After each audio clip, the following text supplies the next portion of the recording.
Hello दोस्तों, कैसे हो? आपका स्वागत है त्रिपाण स्टडी सेंटर में। आज जो हम करने जा रहे हैं ज्योग्राफी के चैप्टर, यानी ज्योग्राफी जो भूगोल है, ये अत्यंत महत्वपूर्ण चैप्टर होने वाला है, क्योंकि इसमें हम भूगोल के विषय में बहुत ही विस्तार पूर्वक चर्चा करेंगे। चलिए देखते हैं हमारा आज टॉपिक क्या है। जलवायु को प्रभावित करने वाले कारक। देखिए, जलवायु को प्रभावित करने वाले कई कारक होते हैं और जलवायु प्रभावित होगी, इस साधारण सी बात है। तो जलवायु बहुत महत्वपूर्ण रखता है किसी भी प्रदेश के लिए। अगर देखा जाए तो संसार के विभिन्न प्रदेशों में तापमान, आर्द्रता और वर्षण में अंतर पाया जाता है। यानी संसार के विभिन्न प्रदेशों में तापमान, आर्द्रता और वर्षण में काफ़ी अंतर पाया जाता है, इसमें कोई दो राय नहीं है। आप भली भांति ये बात जानते हो कि ये अंतर विभिन्न जलवायु दशाओं में रहने वाले लोगों के रहन सहन और तौर तरीकों को भी काफ़ी प्रभावित करता है। आपने देखा होगा कि जैसा जलवायु होता है, लोग उसी तरह का कपड़ा पहनना पसंद करते हैं। उनका रहन सहन भी वैसा ही होता है, खान पान भी वैसा ही होता है। तो जैसा जलवायु होगी वैसा ही खान पीन भी उनको जो है रास आती है। विभिन्न जलवायु दशाओं को समझने से पूर्व हमारे लिए ज़रूरी है कि हम उन सभी कारकों को जानें जो किसी स्थान प्रदेश को जलवायु काफ़ी प्रभावित करती है। तो ये काफ़ी इंटरेस्टिंग रहेगा हमारा कि हम उन सारे कारकों को जानना यहाँ पर हम जानेंगे जो जलवायु को प्रभावित करने के लिए उत्तरदायी होते हैं। तो चलिए देखते हैं पहला कारक कौन है। देखिए, हमारे समक्ष जो पहला कारक आता है वो है अक्षांश अथवा विषुवर्तीय ध्रुव से दूरी, यानी अक्षांश अथवा विषुवर्तीय वृत्त से दूरी, जो कि काफ़ी महत्वपूर्ण है। विषुववृत्त वृत्त के निकटवर्तीय स्थान दूरस्थ स्थानों की अपेक्षा अधिक गर्म होते हैं। विषुववर्त वृत्त की निकटवर्तीय स्थान दूरस्थ स्थानों की अपेक्षा अधिक गर्म होते हैं और इसका प्रमुख कारण विषुववर्त वृत्त पर सूर्य किरणें हमेशा लगभग लंबवत पड़ती है। यानी देखा जाए तो इसका प्रमुख कारण जो है विषुववर्त वृत्त पर सूर्य किरणें हमेशा लगभग लंबवत पड़ती है। शीतोष्ण और ध्रुवीय कटिबंधीयों से सूर्य की किरणें तिरछी पड़ती है। यानी शीतोष्ण और ध्रुवीय कटिबंधीयों में जो है सूर्य की किरणें तिरछी पड़ती है। हम पहले पढ़ चुके हैं कि किसी भी क्षेत्र में लंबवत किरणों की तिरछी किरणें की अपेक्षा अधिक संकेंद्रिक होती है। यानी तिरछे किरणें की अपेक्षा अधिक संकेंद्रिक होती है और इसके अतिरिक्त तिरछे किरणें की अपेक्षा लंबवत किरणों की धरातल पर जो है पहुंचने में वायुमंडल की कम दूरी तय करनी पड़ती है। और यही कारण है कि निम्न अक्षांशों में उच्च अक्षांशों की अपेक्षा तापमान उच्च रहता है। यानी यही कारण है कि निम्न अक्षांशों में उच्च अक्षांशों की अपेक्षा तापमान ऊंचा रहता है।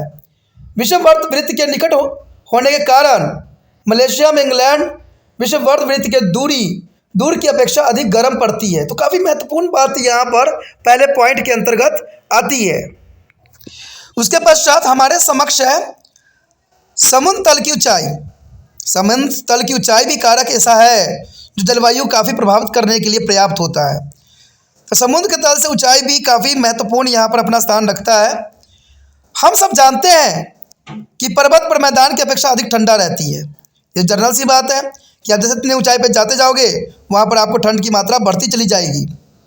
शिमला अधिक ऊंचाई पर स्थित होने के कारण ही जलंधर की अपेक्षा अधिक ठंडा है। यद्यपि दोनों नगर एक ही अक्षांश पर स्थित है। तापमान ऊंचाई बढ़ने के साथ घटता जाता है। तापमान ऊंचाई बढ़ने के साथ घटता जाता है और प्रत्येक 165 मीटर की ऊंचाई पर औसतन 1 सेल्सियस तापमान कम हो जाता है। यानी 165 मीटर की ऊंचाई पर औसतन 1 सेल्सियस जो है तापमान कम हो जाता है, जो कि काफ़ी महत्वपूर्ण बात आता है। और इस प्रकार ऊंचाई बढ़ने के साथ साथ तापमान निरंतर कम होता ही रहता है। यानी ऊंचाई बढ़ने के साथ साथ तापमान निरंतर कम होता ही रहता है। अगला पॉइंट जो हमारे लिए समक्ष है महाद्वीपीय अथवा समुद्र से दूरी। कहते हैं जल बहुत देर में गर्म होता है और बहुत देर में ठंडा होता है और समुद्र तट के निकटवर्ती स्थानों की जलवायु सम होती है। समुद्र के इस समकारी प्रभाव के कारण तट के निकट के स्थानों का ताप परिसर कम और आर्द्रता अधिक होती है। महाद्वीपों के आंतरिक भाग समुद्र के इस समकारी प्रभाव से वंचित रहते हैं। अंततः वहाँ ताप परिसर अधिक और आर्द्रता कम होती है। उदाहरणार्थ मुंबई नागपुर दोनों नगर जो है लगभग एक ही अक्षांश पर स्थित है, परंतु समुद्र के प्रभाव के कारण मुंबई में नागपुर की अपेक्षा नीचे तापमान रहते हैं और अधिक वर्षा भी होती है। तो आप समझ गए कि एक अक्षांश में होने के कारण, समुद्री दशाओं के कारण इनके तापमान में काफ़ी भिन्नता देखने को मिल जाता है। उसके पश्चात हमारे समक्ष है प्रचलित पवनों का स्वरूप। प्रचलित पवनों का स्वरूप, समुद्र की ओर से आने वाले पवनें अभितट पवनें नमी से युक्त होती है। समुद्र की ओर से आने वाली पवनें अभितट पवनें नमी से काफ़ी युक्त होती है और वे अपने मार्ग में पड़ने वाले क्षेत्रों में वर्षा करती है, यानी अपने मार्ग में पड़ने वाले क्षेत्रों में वर्षा करती है।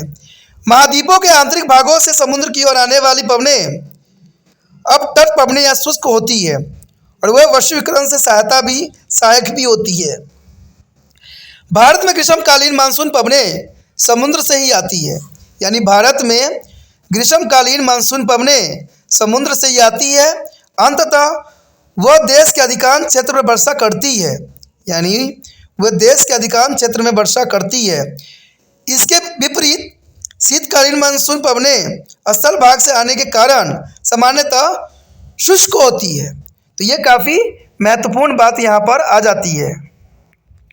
अगला पॉइंट जो हमारे समक्ष आया है मेघाच्छादन। मेघाच्छादन बहुत इंपॉर्टेंट है। मेघ विभिन्न मरुस्थलीय भागों में दिन के समय वायु के अधिकतम यानी अत्यधिक गर्म होने के कारण छाया में भी उच्च तापमान पाए जाते हैं। यानी देखा जाए तो मरुस्थल भागों में दिन के समय भी वायु के अत्यधिक गर्म होने के कारण छाया में भी उच्च तापमान पाया जाता है और रात के समय यह गर्मी धरातल द्वारा शीघ्र विकृत हो जाती है। अंततः मरुस्थल में दैनिक तापमान परिसर अधिक होती है और इसके विपरीत बादलों से घिरे आकाश और भारी वर्षा के कारण त्रिपुरम में ताप जो है परिसर बहुत ही कम होता है। तो इतना डिफरेंस भारत में ही देखने को मिल सकता है। उसके पश्चात हमारे समक्ष है समुद्री धाराएं। समुद्री धाराएं काफ़ी महत्वपूर्ण है। समुद्री जल में तापमान और घनत्व की समानताएं बनाए रखने में समुद्र का जल एक स्थान से दूसरे स्थान को सदैव गतिमान रहता है। यानी समुद्री जल में तापमान और घनत्व की समानता बनाए रखने में समुद्र का जल एक स्थान से दूसरे स्थान को गतिमान रहता है। समुद्री धरातल जल की गतियाँ है जो उच्च तापमान से निम्न तापमान तथा निम्न तापमान से उच्च तापमान की ओर एक निश्चित दिशा में बहती है। यानी तापमान निम्न तापमान से जो है निम्न तापमान से उच्च तापमान की ओर निश्चित दिशा में बहती है। गर्म धाराएं तटवर्ती भागों के तापमान को बढ़ाकर कभी कभी वर्षा में सहायक भी करती है। यानी गर्म धाराएं तटवर्ती भागों के तापमान को बढ़ाकर कभी कभी वर्षा में सहायक भी करती है, जबकि ठंडी समुद्री धाराएं तटवर्ती भागों का तापमान कम करती है। यानी ठंडी समुद्री धाराएं तटवर्ती भागों को तापमान को कम कर देती है और कोहरा उत्पन्न करती है। उत्तरी अंटार्कटिका महासागर में वर्जन नामक बंदरगाह जो है गर्म उत्तरी अंश महासागरीय प्रभाव के कारण जाड़े में बर्फ के जमने से बचा रहता है, जबकि कनाडा का क्यूल बंदरगाह जाड़े में ठंडी डोल धारा के प्रभाव में आकर जो है बर्फ में जम जाता है। तो काफ़ी महत्वपूर्ण है। देखिए कनाडा का क्यूबल बंदरगाह जाड़े में के महीने में ठंडा और बेंगलोर धारा के प्रभाव में आकर बर्फ से जम जाता है। तो काफ़ी महत्वपूर्ण बात यहाँ आता है। यद्यपि क्यूबेक बंदरगाह अपेक्षाकृत निम्न अक्षांशों में स्थित है। समुद्र की ओर से आने वाली पवन गर्म धाराओं के ऊपर से गुजरने वाले गर्म हो जाती है और आंतरिक भागों के तापमान को ऊंचा कर देती है, और इसी प्रकार जो है ठंडी धाराओं के ऊपर से गुजरने वाली पवनें ठंडी होकर आंतरिक भागों में तापमान को कम करके कोहरा और धुंध उत्पन्न करती है, जो कि काफ़ी महत्वपूर्ण बात यहाँ पर आती है। अगला पॉइंट जो काफ़ी महत्वपूर्ण है, पर्वतमालाओं की स्थिति। देखिए पर्वतमालाओं की स्थिति क्या होती है, ये काफ़ी महत्वपूर्ण बात यहाँ आता है कि पर्वतमालाओं की स्थिति कैसी होती है। पर्वतमालाएं हवाओं के रास्ते में प्राकृतिक अवरोध का कार्य करती है।